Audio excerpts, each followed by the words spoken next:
ഞാനേ ഒരു സൂത്രം കാണിച്ചു തരാവേ. കണ്ടോ, നല്ല ഇതിൽ വരുന്നത്. പക്ഷെ ഒരു വളരാൻ ഇങ്ങനെ തിങ്ങി നിന്നിട്ടായിരിക്കും വളരാനൊരു ബുദ്ധിമുട്ട്. അവളുമാർക്ക് സുന്ദരികളായിട്ടൊക്കെ വളർന്നു വരും. നമ്മളിനി പറിച്ച് നടുമ്പോൾ നല്ലപോലെ കയറി വരും. അവർക്ക് വിശാലമായിട്ട് കയറി വരാൻ പറ്റും. പിന്നെ ഇതുണ്ട്, ഓണത്തിനേക്ക് പൂ പറിക്കാൻ വേണ്ടിയിട്ട് നട്ടിരിക്കുന്ന ചെടിയായത്. ഓണത്തിന് മുമ്പ് ഈ പൂ വിരിയോ ഓണം കഴിഞ്ഞ് വിരിയോ എന്നറിയില്ല.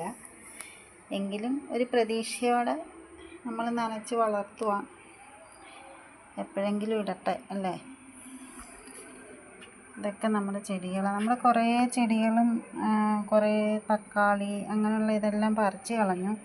ഇനിയിപ്പോൾ വീട്ടിൽ പിള്ളേർ രണ്ടുപേരും പഠിക്കാനൊക്കെ പോയി കഴിയുമ്പം പിന്നെ ഇവരെ നോക്കാനൊന്നും ആരുമില്ല. ഞാൻ ജോലിക്കും പോകും. അപ്പോൾ അന്നേരം നോക്കാൻ ആളില്ലാത്തത് കൊണ്ട് ഞാൻ കുറേശ്ശെ ഒഴിവാക്കുക. അല്ലെങ്കിൽ ഈ വരാന്തയിൽ കൂടെ എല്ലാം ഞാൻ ചെടിയും തക്കാളി അതേപോലെ പച്ചക്കറിയൊക്കെ നട്ടിരുന്നതാണ്. ഇപ്പോൾ അതെല്ലാം ഞാൻ കുറേശ്ശെ ഒഴിവാക്കി.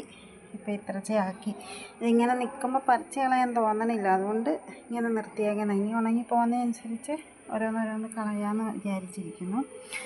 പിന്നെ നമ്മുടെ ഒരു കുട്ടി കരിയാപ്പ്, ഇത് ഉണങ്ങി പോയതായിരുന്നു കേട്ടോ. ചുമ്മാ ഒരു തണ്ട് മാത്രമായിട്ട് നിൽക്കുമായിരുന്നു. പക്ഷേങ്കിൽ അത് വെള്ളമൊക്കെ നനച്ച് കൊടുത്തു കഴിഞ്ഞപ്പോൾ ഞാൻ കുറച്ച് പുളിച്ച കഞ്ഞോളമൊക്കെ ഒഴിച്ച് കൊടുത്തു കഴിഞ്ഞപ്പോൾ അത് തന്നെ പൊട്ടി മുളച്ച് കയറി വന്നേക്കുന്ന ഈ തണ്ട് നല്ല ഭംഗിയായിട്ട് ഇപ്പോൾ കയറി വന്നിട്ടുണ്ട്. പിന്നെ ഞാൻ മുട്ടത്തോട് മിക്സിയിലിട്ട് അടിച്ച് പൊടിച്ചിട്ട് കൊടുക്കും. പിന്നെ ഇത് അലോവേര. അങ്ങനെ എല്ലാം ഇച്ചിരിച്ചുണ്ട്. ഇങ്ങനെയൊക്കെ